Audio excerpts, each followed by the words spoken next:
And I'm going to invite Kyle Arteaga, our Director of Communications, up for our next segment.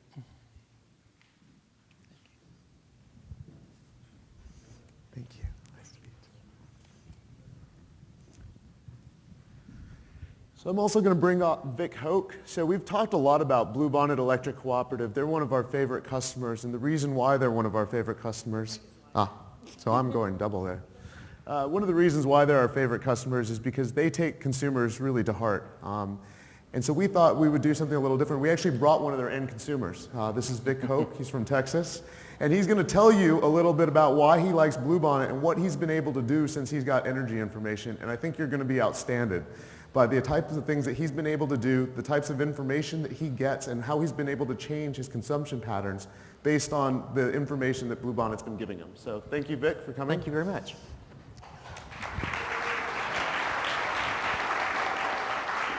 So why don't we start a little bit, Vic? Tell me where you live. Tell me about your family. Tell me about your household.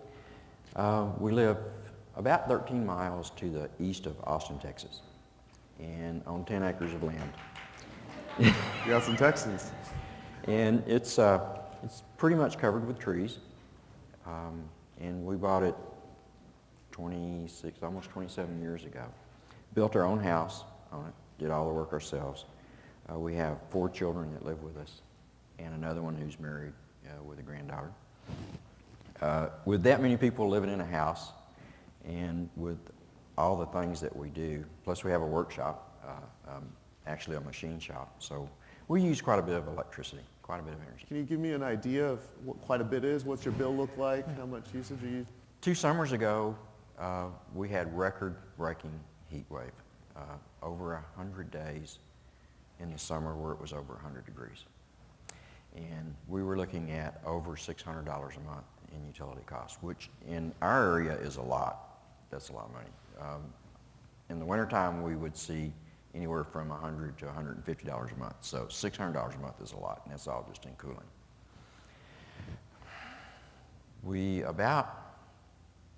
When gas prices first spiked real bad, 3 years ago?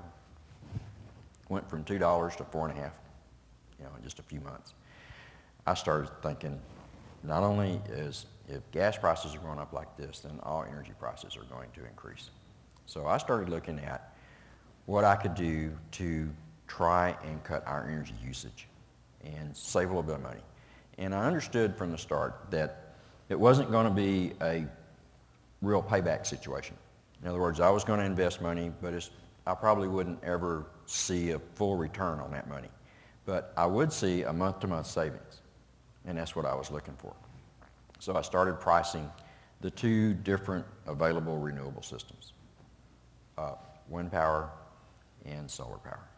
At that time, solar power was running right at $9 a watt. And that's just, I couldn't justify it. I picked a Canadian manufacturer for a wind turbine.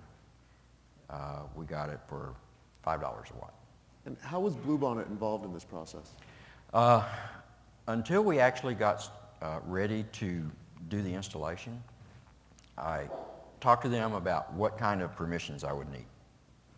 And they were so helpful. It was incredible.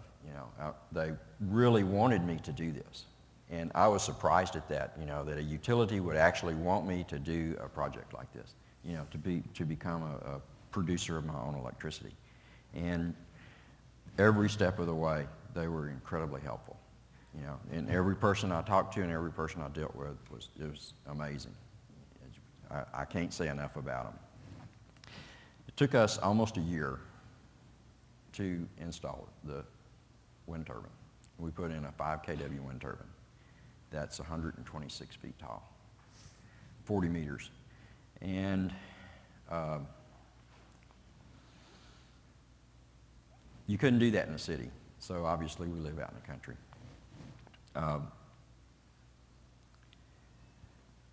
Everyone in my family helped. I'd say, all right guys, let's go. We gotta go work on the wind turbine. And we'd all go outside and we'd work on it, almost every day until we had it up.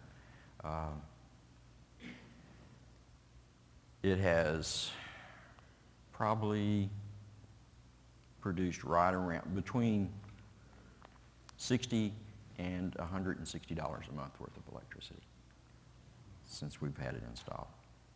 So what kind of bills are you looking at now since you've added the wind turbine? This winter, we were looking at under $100. And this spring, we're still running right around $100 to $125, which is not bad. That's a lot better. That's with air conditioning running. Now, I know that Bluebonnet had an Energy Engaged installed just several months ago. How has that changed your energy consumption since you've been able to receive the information? When they did that, they actually sent me an email telling me it was available. And so I was like, all right, I can look and see what I'm doing every day. And so I started logging on almost every day to see just what we were doing in day-by-day energy consumption. And I was able, because I knew what kind of wind I was experiencing at our location, I was able to look and see if I was having something that was using more energy, or if we were doing something, that we could change in our habits. One of the first things we did is we got rid of every single incandescent lamp. And we don't have a single one. All of it is either fluorescent or compact fluorescent, including the outside lights. We've been that way for about 2 years now. The next thing we found out is that producing hot water by electricity is not very efficient at all. And I could watch day by day, tell that we were using a lot of energy to make hot water. For 4 children taking baths and showers, that's quite a bit. So we went to a hybrid hot water heater, which uses a heat pump. Cut the usage of electricity to make hot water by 90%. From 9,000 watts to a little under 600 watts. And not a significant amount of time difference in recovery. In other words, it recovers the amount of used hot water in almost the same time. That's one system that they estimate the payback to receive money back on it is anywhere from 2.5 to 5 years on investing in a hybrid hot water system. We also started doing, we have a lot of computers in our house, so we started changing how we use our computers and how our children use their video games. And whether or not they leave them on or turn them off or let them go to sleep. And that makes a difference in your usage also. The next thing we saw was it last winter? Last winter, when the first cold snap came, we turned on the central heat. And even though the house didn't get warm, it consumed almost $50 worth of electricity in one day. And I'm like, that's not going to work. You can't afford that. So we started looking at what was wrong with the central heat. And we found that it was an installation problem when it was installed 2 years before. And we rectified that, and now it's working like it's supposed to, and it's not costing, $50 a day. So what's next on the horizon? What else are you considering to reduce your energy consumption? We're really looking right now at doing solar, because solar has come down from $9 a watt for manufactured panels to under $2 a watt. And of course, we'll do it ourselves. We'll install the system just like we did with the wind turbine. I'm probably looking at doing in 3 phases to go a little over 6,000 watts of electric solar production. And eventually what we're planning to have is, I'm not a person who believes in getting off the grid. I believe the grid has a very important function, and I never want to be totally independent of it and divorced from it. For me, the grid is really a good place to store excess energy. If I make more than what I use, then that's a good place for it to go.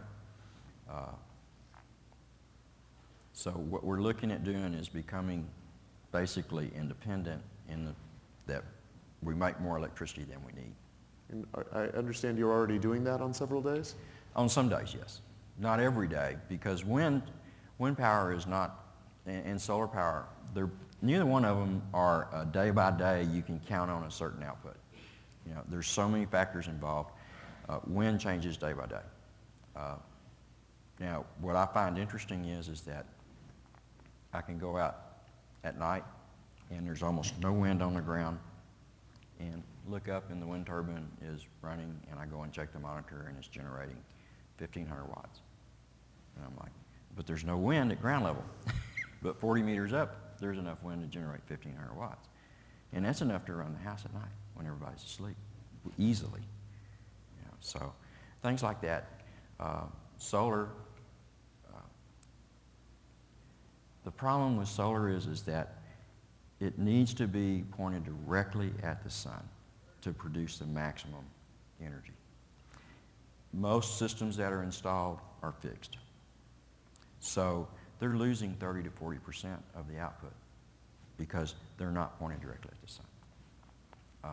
I'm looking at building a system to track the sun throughout the day with each of the sets of solar panels that I plan to install. Yeah, I think it's fair to say that you're quite technical based on some of the things that you're talking about here. But I'm sure you've run into other consumers like you that feel so passionate about conserving energy and generating their own energy. The problem that they all run into is the cost. The cost is so expensive. And then not all of the utilities are really supportive. Like Bluebonnet has been super supportive of our efforts to produce our own energy. And that's, for other consumers to do it, cost is going to have to come down, and there's going to have to be more support. And I think there's going to have to be a little bit more support from, like in tax incentives and rebates from the governments involved. The only tax rebate, the tax incentive I get for my wind turbine, I got a 1/3 credit from the federal government on my income tax for the cost of what it cost me to put it out. As far as the state of Texas, there was none.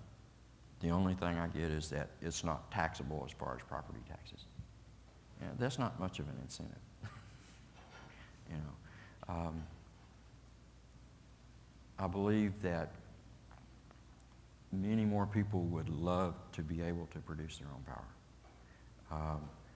Not just for financial reasons, but for ecological reasons too. And